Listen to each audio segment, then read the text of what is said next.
Welcome back to another technical deep dive here in the debug zone.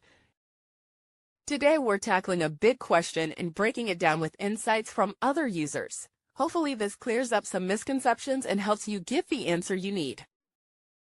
So buckle up, stay a little curious, and let's jump right in.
And that's a wrap.